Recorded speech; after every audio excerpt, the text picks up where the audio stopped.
It began with the scent of dust and forgotten stories. The attic was quiet except for the creaking of old wood beneath Anna's cautious steps. She moved slowly, brushing her fingers along stacks of her late grandmother's books, each spine worn like an aged whisper. A draft passed her shoulder, cold and uninvited.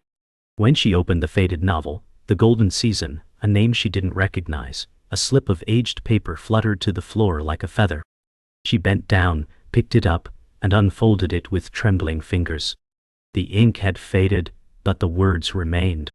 Meet me where we wrote truth under the stars. I'll wait for you until the last page. It was dated 1978. At the bottom was a signature. Thomas Wilder. Anna blinked. Her breath caught. That couldn't be. Wilder was a literary legend. And he was dead. At least, he was supposed to be. The silence of the attic grew louder, like it knew a secret she didn't. She read the note again. The handwriting curled like smoke. Her chest tightened. The attic light flickered. Anna didn't know yet, but her story had just begun. The next morning, Anna sat on the edge of her bed, the note pressed between her fingers like a fragile truth she was afraid to tear. She hadn't slept. She couldn't. Every time she closed her eyes, she saw her mother's face. And behind it, the ghost of a man who should have never returned to memory. Thomas Wilder. The name echoed in her mind like a myth. She typed it into her laptop, fingers stiff. The search results exploded. Wilder, literary icon, known recluse, presumed dead in 1982. Cause of death, unknown. Body, never recovered. Anna blinked at the screen. No grave. No autopsy. Just disappearance. Her hands hovered over the keyboard. Her mother had worked for a publisher around that time. Was it a coincidence? Her eyes drifted to the book again, its title now glowing with new meaning. Her grandmother had kept it all these years. Why? Her phone buzzed. An estate box delivery notice. Another piece of the puzzle was coming. She closed her eyes and whispered, "You knew, didn't you, Mom?" The estate box arrived just after noon. Cardboard but heavy, sealed with her grandmother's signature red wax, always a touch of drama. Anna pulled it open, breath catching. Books, papers, and a stack of aged photographs spilled out. She sifted through them with shaking hands, until a black and white photo stopped her cold. Her mother. Young. Vibrant. One.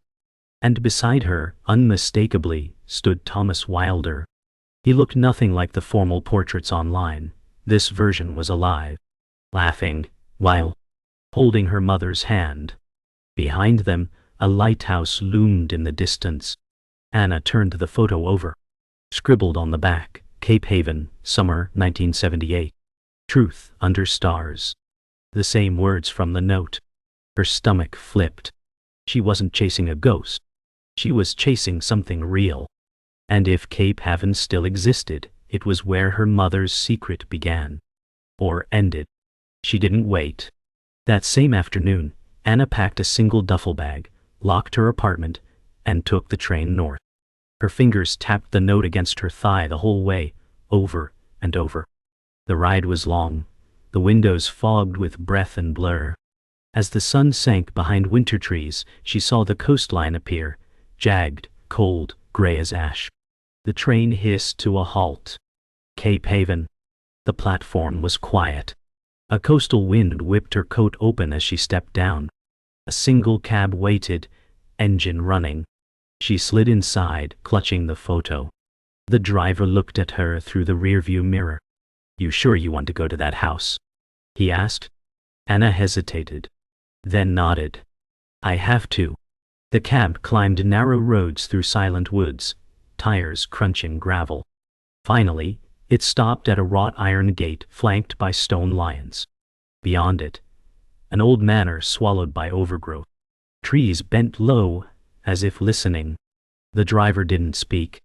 Anna stepped out, boots crunching leaves, staring at the mansion that seemed to inhale the darkness around it. Her fingers brushed the gate.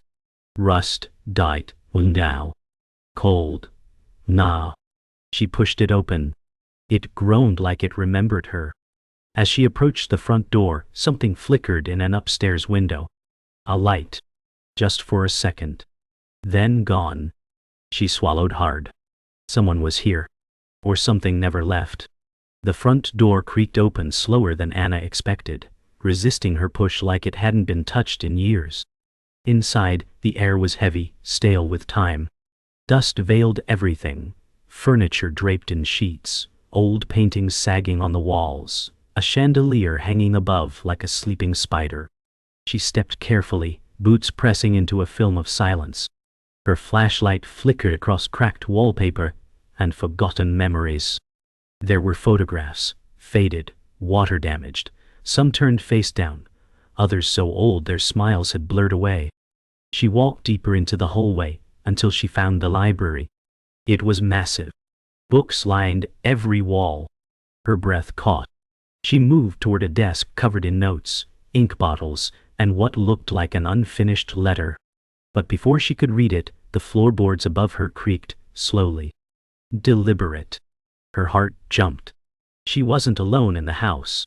Or maybe something else was listening. Anna froze. The sound came again, above her, measured and soft, like someone pacing. Her hand tightened around the flashlight. She backed out of the room and looked up toward the staircase. It twisted into darkness. The silence was louder now, every creak a scream inside her chest. She climbed. 1 step. 2, down. Her breath shallow. As she reached the landing, the hallway stretched left and right like an unspoken choice. Then she saw it. A door, slightly ajar. Candlelight flickering inside. She moved closer, hot in her throat. But as she pushed the door open, it was empty. A single candle on the desk, still burning. Papers scattered. A journal. Dot on the wall. She picked it up. The first page was dated 1977. Thus, the handwriting was familiar. It was her mother's. Anna dropped to her knees. The truth wasn't behind her. It had been waiting right here. She flipped through the journal, hands trembling. Her mother's voice filled the pages in ink. Thomas is everything they warned me about. Brilliant, dangerous, magnetic. Anna blinked hard. We meet by the cliffs. I feel like I'm standing at the edge of a story not yet written. Each line peeled back layers of the woman she thought she knew. They think I'm typing drafts, but we're hiding things in the margins. Secrets. Ideas no one's ready to publish. The candle flickered. Anna turned to the last entry. They want to silence him. I have to choose. Protect the truth or protect him. I don't know if I can do both. The page ended there. Anna sat motionless, the room spinning around her. What truth? Why the danger? Her mother had buried something deeper than love. This wasn't a romance. It was a warning. She returned to the library, mind buzzing with questions. There had to be more. She searched through drawers, scanned old papers, until she found a folder labeled W. Inside, rejection letters, articles, and a photo. It was a younger Wilder, seated beside Anna's mother, at what looked like a protest or rally. A typewriter in front of him. Signs behind them read, "Publish the truth. Protect the voices." Anna's breath caught. This wasn't literary work. This was political. Something dark. Something silenced. Then she saw the corner of an old newspaper clipping. Headline: Noted novelist disappears amidst scandal. No details. No quotes. Just fear wrapped in ink. Anna felt the weight of silence all around her. Wilder hadn't just gone missing. He had been erased. And someone had helped make it happen. She left the house just before midnight, the journal hidden in her coat. The sky above Cape Haven was ink black, pierced by cold stars. She wandered to the cliffs, the ones from the photo. Waves pounded below, indifferent and loud. There, etched faintly into a wooden bench, were initials. TWEM, her mother's initials. She touched them like they were still warm. Somewhere behind her a twig snapped. Anna turned fast. Nothing. Nothing. Just wind and the sound of the sea. But then, beside the bench, she saw something placed on a stone. A single page. From a typewriter. Her breath caught. She picked it up. The truth was never fiction. She was the story I couldn't bury. The ink was fresh. Anna's hand shook. Someone else was here. Watching. The writer might still be writing. Anna didn't sleep that night. She stayed at a local inn, sitting cross-legged on the bed with the journal and the typewritten page in front of her. She couldn't stop rereading it. The truth was never fiction. Her mind spun with questions. Was Wilder alive? Or was someone carrying on his words? At dawn she walked back to the bookstore the town still barely supported. Inside, dust hung like smoke. The owner, a gray-bearded man with sharp eyes, didn't look surprised when she asked about Thomas Wilder. He studied her, then said, "You're Evelyn's daughter, aren't you?" Anna froze. He reached below the counter and handed her an envelope. "She left this here. Said someone like you might come." Anna opened it slowly. Inside was a second note. "If you've found this, you've already crossed the first line. There's more. But you'll need to stop looking at the story and start listening to the silence between pages." She walked out of the bookstore with the second note in hand, heart racing. Silence between pages. What did it mean? She returned to the manor, the envelope tucked inside her coat. She stood in the library again, now with sharper eyes. Then she saw it, a book pulled slightly from the shelf, just enough to whisper. She reached for it. A first edition copy of The Golden Season. The same title she found at her grandmother's. She opened it. The margins were filled with tiny handwritten symbols, not words but patterns. The ink shimmered faintly, reacting to light. She flipped pages faster. And then, something tucked inside. A second photo. Her mother and Wilder again. But this time they were standing inside the manor. Anna glanced around. She was standing in that same spot now. Her skin prickled. Someone had captured the moment like a prophecy and left it behind to be found. The photo felt like a message. Anna stared at the dusty corner captured in the image, then at the same spot in front of her. She crossed the room and ran her hands over the floor. One board creaked differently. Her pulse quickened. She pried it up. Beneath it, another box. Inside, a reel of audio tape and a small player wrapped in cloth. Her fingers trembled as she loaded it and pressed play. Static crackled. Then, a voice. Wilder's. Deep. Warn. If this reaches you, I'm either gone or the world is ready. This isn't about books. It never was. It was about what we weren't allowed to say. Anna felt tears rise. Her mother's voice followed. Soft and shaky. "They'll never publish this, Thomas, but someone will find it. Our daughter. Maybe." Anna clutched her chest. The tape clicked off. The silence was heavier than the message. She wasn't just uncovering a story. She was the story. She sat still for a long time, not moving, just listening to the echo of their voices lingering in the room. Then she stood, driven now not by curiosity, but by obligation. She had to know everything. She returned to town, walked into the tiny historical archives room inside the library. The clerk barely glanced at her. In the microfilm section, she found an old article. It referenced a meeting of writers in 1978, a protest against censorship hosted secretly in Cape Haven. Her mother's name wasn't mentioned, but Wilder's was. Alongside a blacked-out paragraph. Redacted. Anna pressed the page closer. There had been a manuscript. One that threatened to expose government secrets, wrapped in fiction. It was never published. Not because it wasn't good. Because it was too close to the truth. Anna's hand shook. That manuscript might still be here. And someone might still be trying to bury it. Later that evening, Anna sat on the porch of the manor, staring out at the woods. The house behind her groaned in the cold. Her mother's journal lay in her lap, open to the final page. Her fingers traced the last words. "I hope one day she knows why I stayed silent." Anna whispered, "I know now." Somewhere in the trees, a branch cracked. She didn't flinch this time. Instead, she stood and walked into the dark woods behind the house, following a narrow path the moonlight barely touched. Eventually, she reached a clearing, wildflowers, stones, and an old wooden bench facing the cliffs. On it, another page. Typewritten, dialty. "You've almost reached the final chapter. Don't stop now." Anna folded it gently. Whoever was leaving them wanted to be found. Or needed to be. And Anna wasn't afraid anymore. The next morning, Anna stood by the cliffs again, this time not searching, waiting.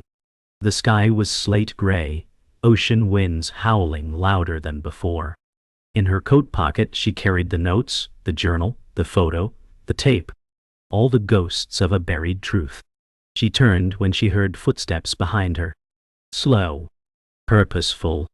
An old man emerged from the trees, walking with a cane, wearing a dark coat that billowed like memory. His face was lined, weather-worn. But his eyes, they were the same as in the photo. She didn't need to ask. He stopped a few feet away. They stared at each other for what felt like a century. Then he said softly, "You found her, didn't you?" Anna nodded, lips trembling. "I found both of you. And I think I found the story too." His breath shook. "You weren't supposed to. But I'm glad you did." The wind paused, like it was listening. They sat in silence on the weathered bench. Time didn't seem to move. Thomas Wilder stared out at the sea, jaw clenched like the waves were old rivals. She asked, "Why did you disappear?" He didn't answer right away. Then softly, "They told me if I published it, I'd never write again. I thought that meant jail. But Evelyn, she knew it meant death." Anna closed her eyes. "Your manuscript. The truth inside it. What was it?" He shook his head slowly. "Names. Places. Exposés buried in fiction. But real enough to scare them. And your mother, she leaked the first draft. To the press. She thought I didn't know. But I did. I forgave her the second she did it." He looked at her now, and his voice cracked. "Because she was trying to protect you." Anna felt her throat close. The silence between the pages. Her mother's silence. It had always been love. Wilder led her through the forest, down a path overgrown with moss and memory. His steps were slow, deliberate. Finally, they reached a small hidden cabin nestled between trees. He unlocked it with a rusted key and stepped aside. Inside was no electricity, no modern comfort, only books, typewritten pages and boxes labeled with years. "This is where I came when I couldn't speak anymore," he said. Anna stepped inside like she was entering a sacred temple. On the desk was a manuscript. Thick, yellowing. Titled, "Truth Under Stars." She ran her fingers across it. "It's the book." He nodded. "The one they were afraid of. The one no one ever got to finish reading." She turned to him. "But I will," she whispered. He smiled, eyes shining. "I hoped you would." She didn't know yet how much it would cost her. But she already knew she'd pay it. Back at the inn, Anna spent the night reading by candlelight. Page after page, the manuscript unfolded like a scream held too long. It wasn't a novel. It was a confession. The story told of corrupt officials, real names buried in metaphor, hidden crimes disguised as fiction. Her mother's character appeared under a false name, but her voice was unmistakable. Every chapter bled with risk. Anna wept halfway through. Not because of the injustice, but because of the courage it took to write it, to live it, and to give it up. At sunrise, she sat in the window, the manuscript in her lap, light painting her face in golden grief. The last page held no ending. Just a line. "If this ever sees light, it means the darkness finally blinked." Anna whispered, "Not anymore. The silence ends with me." Anna returned to the cabin that afternoon, manuscript in hand. She found Wilder seated outside beneath the trees, eyes closed like he was listening to time itself. She placed the book beside him. "I'm going to publish it." His eyelids fluttered open. "You're brave. You'll be hated, threatened. But it's worth it." She knelt beside him. "I know." They were silent a moment. Then she asked the question that had waited longest. "Are you my father?" He looked at her for a long time. "I don't know," he said. "But I loved your mother like I was. And I'll love you that way, if you'll let me." Anna felt something shatter inside, then realign. She reached out, took his hand. "You already do." He smiled. It was small, but it was real. And in that quiet corner of the woods, something long buried rose again. Not just truth, but family. Anna didn't return to the city right away. She stayed in Cape Haven, transcribing every page of truth under stars by hand. She couldn't trust a scanner, couldn't risk the manuscript falling into the wrong hands again. Each night, she sat by the fire in the inn's library, copying sentence after sentence. With each word, she felt her mother's voice, steady and defiant, and Wilder's sharp, wounded, unrelenting. When her hand cramped, she kept writing. When tears fell, she wiped them on her sleeve and wrote harder. By the end of the week, the manuscript had doubled, one original, one reborn. She stacked the new pages carefully, wrapped them in twine, and whispered, "I will carry you all the way home." In that moment, she wasn't just a writer's daughter. She was the storyteller now, and she was ready to tell the truth out loud. Back in the city, Anna walked into the publishing house where her mother once worked. The receptionist barely glanced up until she placed the bundle on the desk. "I need to speak to someone who still remembers the name Thomas Wilder." A young editor came down, skeptical. But when he flipped through the first few pages, his eyes narrowed. He read silently for a minute, then another. Finally, he looked up. "Where did you get this?" Anna didn't flinch. "From the man himself. What? And from the woman who never stopped protecting him." He blinked. "You understand what this is, right? If this is real, this will blow everything open." Anna's voice was steady. "It is real. It's the story they never let live. Now it's time." The editor didn't speak. He just nodded slowly, and pulled the manuscript toward him like it might burn his hands. Weeks passed. Word spread. Whispers turned to questions. Questions turned to headlines. Lost manuscript from Wilder discovered. Government secrets hidden in fiction? Anna watched it unfold from her small apartment, her phone buzzing nonstop. Her inbox filled with requests, interviews, podcasts, feature spreads. She refused them all. The book wasn't about her. It was about the truth. But one day, a journalist emailed her directly. One who'd once investigated Wilder's disappearance. The message read, "I never believed he was dead. I want to help tell this right." Anna agreed to meet. In a quiet cafe, she handed the journalist a copy of the pages. She didn't smile. Just said, "This doesn't belong to me. It belongs to the people who were silenced. You want to help? Print it like their lives depended on it." Because they did. The book launched quietly, but it didn't stay quiet for long. Within days, social media lit up.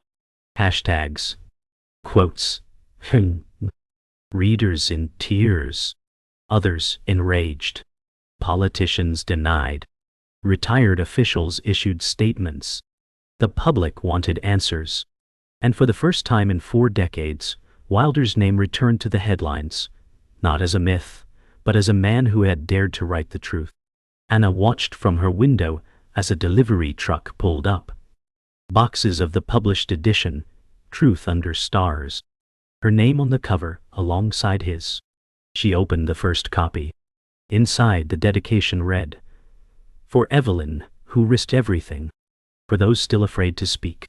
She touched the words, let her hand rest there. You made sure it lived, Mom. Now I will make sure it doesn't die again. Anna returned to Cape Haven one last time. The town had changed. The bookstore now had a display table featuring her book. The clerk nodded at her silently, almost reverently. She walked to the cliffs again, this time with flowers and the first edition. Wilder's cabin was empty, dust settling into stillness. She left the book on his desk, beside the original manuscript.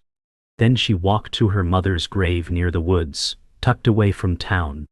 She knelt down, hands shaking, and placed the second copy there. I told them. I told everyone. The wind rushed through the trees as if in response. When she looked up, the sun broke through the clouds, casting a golden path across the grass. She didn't cry. She didn't need to. They had heard her. And for the first time in her life, she finally felt heard too. Months passed. Truth Under Stars became more than a book. It became a movement. Students quoted it in protests. Activists used its passages in courtrooms. Whoa! A senator resigned. A whistleblower came forward, citing the manuscript as the reason they spoke up. But Anna stayed quiet. She watched it all from a distance. Not because she feared the noise, but because she understood the silence. Fame didn't interest her. Justice did. And healing. One day, she received a letter. Handwritten. No return address. Inside was a photo. Her mother, holding a newborn. On the back, tell her everything. One day she'll need to know. The handwriting was unmistakable. Wilder's. Anna sat frozen. That baby was her. He had been there. From the beginning. She touched the photo like it would vanish. And whispered, "You didn't leave. You hid to protect us both." That evening, Anna called Thomas. He answered after one ring, voice rough but calm. "I got your letter," she said. There was a long pause. Then, "I wasn't supposed to keep it. But I did." She asked, "Why didn't you tell me when we met?" He breathed deeply. "Because I didn't want you to see me as a father trying to rewrite the past. I wanted you to see the truth first. Then choose." She was silent. Then said, "I choose both. You. The truth. All of it." The line held nothing but breath for a long moment. Then a soft sound, like a sob swallowed by pride. "I never stopped loving her," he whispered. "And I never stopped loving what she left behind." Anna smiled through tears. "You never had to say it. I always knew." That night, for the first time, they talked until dawn. Anna began writing again. Not fiction. Not memoir. Something new. A story about inheritance, not of wealth or blood, but of silence, courage, and choice. She titled it, Between the Pages. It was her own voice now. Not Wilder's, not her mother's, hers. She wrote about the price of truth. About the softness of rebellion. About how sometimes the loudest cries are made in ink. Publishers called. She ignored most of them. This time, she would choose her story's path. No more being discovered. She would define. As the final chapter took shape, she felt something unfamiliar. Peace. Not because the pain had vanished, but because she had turned it into something that could never be silenced again. Her story was no longer a secret. It was a legacy. She visited the bookstore in Cape Haven once more, unannounced. A girl behind the counter, no older than 20, lit up. "Are you Anna?" Anna nodded. The girl held up her copy of Truth Under Stars, its cover marked with notes and tabs. "This book, it changed everything for me. I want to be a writer now." Anna's voice cracked. "That's why we did it." She signed the book, then turned toward the old shelves. On the far wall was a display with a small frame, first discovered in this town. Beside it sat a copy of the original note, the one that fell out of the book. Anna smiled. That note had once been the beginning of everything. Now, it was a monument to a story once lost. And found again, by the right hands. That night, Anna sat on the porch of Wilder's cabin again. He was inside, asleep by the fire. The forest around them was still. She looked up at the stars, thinking of her mother. Of the girl who once typed drafts in secret, who fell in love with a man too brave for silence. Anna took a small envelope from her coat. Inside, her own note. She placed it beneath the floorboard where the first tape was found. It read, "If you're reading this, the story found you too. Keep listening. Keep telling." She pressed it flat and replaced the board. Then she whispered, "I'm not afraid anymore." In that moment, the wind shifted. Leaves danced across the porch. The stars didn't blink, but it felt like the universe nodded. Somewhere, a final page turned, and a new one waited. Weeks later, the phone rang just after dawn. Anna answered groggily, but the voice on the other end woke her instantly. "It's time," the nurse said gently. "He asked for you." She drove to Cape Haven's hospice center in silence, her heart heavy but steady. Thomas lay in a small room filled with morning light, thinner than she remembered, eyes distant but aware. She sat beside him, took his hand. He smiled weakly. "You gave the story back its voice," he whispered. "You gave me back mine." Anna swallowed hard. "You gave it to me first." He reached for something on the table, his pen fingers barely able to hold it. He placed it in her palm. "You finish it," he said. And with that he closed his eyes, a slow, peaceful breath slipping away. Anna didn't cry at first. She just sat, holding the pen, her hand trembling. She had the ending now. And it was his. Meh. The funeral was simple. No headlines. No cameras. Just a few townsfolk, the bookstore clerk, and Anna T. She read from Truth Under Stars, voice clear but shaking. A passage he'd written, "When they try to silence you, remember, they fear your voice because it echoes." After the service she walked alone to the cliffs, scattering his ashes into the sea. The wind carried them far, waves rising to meet them. Her fingers opened slowly, letting go of more than just him. She let go of fear, of guilt, of everything she once thought was silence. She whispered, "Thank you, for not staying gone, for staying hidden just long enough." The ocean roared back, and it felt like an answer. He had been many things, but most of all, he had been waiting for someone to finish the story. Anna walked back through Cape Haven, passing houses that had once watched her with suspicion. Now doors opened. People nodded. One woman whispered, "Thank you. You gave us back someone we thought we'd lost." Anna nodded quietly. But it wasn't just Thomas they were thanking her for. It was the courage, the voice, the proof that silence could be broken, and survived. At the bookstore, a display read, "New Arrivals," between the pages by Anna Wilder. She paused, heart catching on the name. She hadn't planned to use it.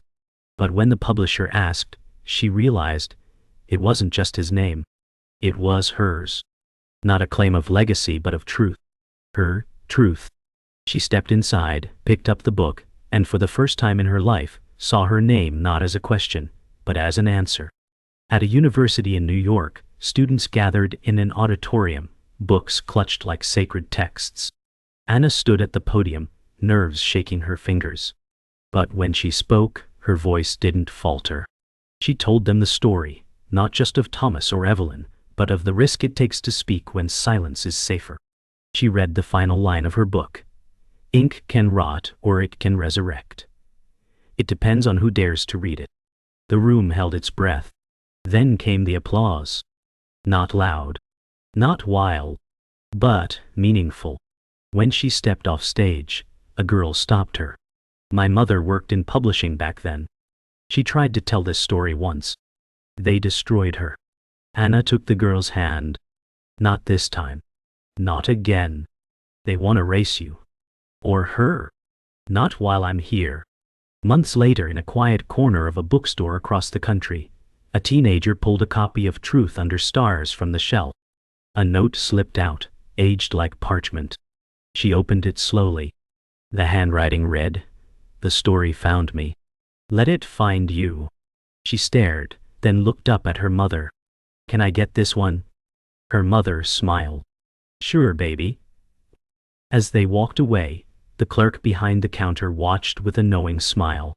Across the country, in city after city, it happened again and again.